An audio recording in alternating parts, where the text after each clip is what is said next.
Fils et du Saint-Esprit. Amen. Bien-aimés dans le Seigneur, nous sommes au jeudi de la 27e semaine du temps ordinaire, année A. Que l'Esprit Saint dispose nos cœurs à l'écoute de la parole de Dieu. De l'Évangile de Jésus-Christ selon Saint Luc, au chapitre 11, versets 5 à 13. En ce temps-là, Jésus disait à ses disciples, « Imaginez que l'un de vous ait un ami et aille le trouver au milieu de la nuit pour lui demander, « Mon ami, prête-moi 3 pains, car un de mes amis est arrivé de voyage chez moi et je n'ai rien à lui offrir. » Et si de l'intérieur l'autre lui répond, « Ne viens pas m'importuner, la porte est déjà fermée. Mes enfants et moi, nous sommes couchés. Je ne puis pas me lever pour te donner quelque chose. Eh bien, je vous le dis, même s'il ne se lève pas pour donner par amitié, il se lèvera à cause du sans-gêne de cet ami, et il lui donnera tout ce qu'il lui faut. Moi, je vous dis, demandez, on vous donnera.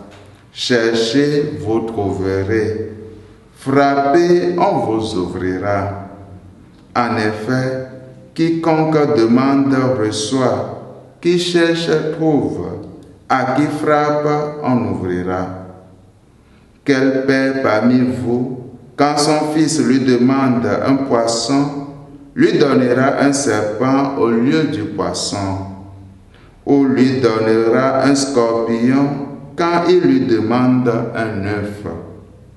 Si donc vous, qui êtes mauvais, vous savez donner de bonnes choses à vos enfants, combien plus le Père du ciel donnera-t-il l'Esprit Saint à ceux qui le lui demandent? Acclamons la parole de Dieu. Louange à toi, Seigneur Jésus.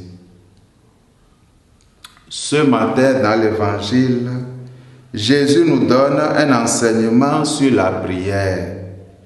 Il affirme solennellement que le Père écoute toujours notre prière. Demandez, vous obtiendrez.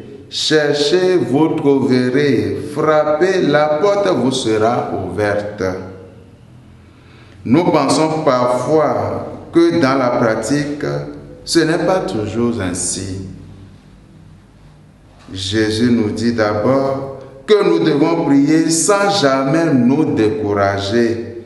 Nous devons prier avec constance et avec persévérance. Même s'il nous semble que notre prière se heurte à un rejet ou qu'elle n'est pas écoutée aussitôt. C'est l'attitude de notre ami de l'Évangile qui, à minuit, vient réclamer un service à son camarade. Grâce à son insistance, il reçoit les pains dont il a besoin. Dieu est l'ami qui écoute celui qui est constant.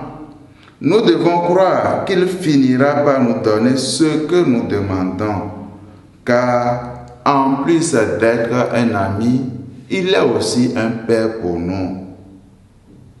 Ensuite, le Christ nous invite aussi à prier avec la confiance et l'amour des enfants. La paternité de Dieu dépasse immensément celle de l'homme, imparfaite et limitée. Et enfin, dans notre prière, nous devons surtout demander l'Esprit Saint, et non pas seulement les choses matérielles. Jésus nous encourage à le demander, en nous assurant que nous le recevrons. Combien plus le Père Céleste donnera-t-il l'Esprit Saint à ceux qui le lui demandent? Cette prière est toujours écoutée. Que par l'intercession des saints, le Seigneur nous accorde la grâce de le prier avec constance et avec fidélité. Que sa bénédiction nous assiste et nous accompagne tout au long de cette journée. Au nom du Père et du Fils et du Saint-Esprit. Amen.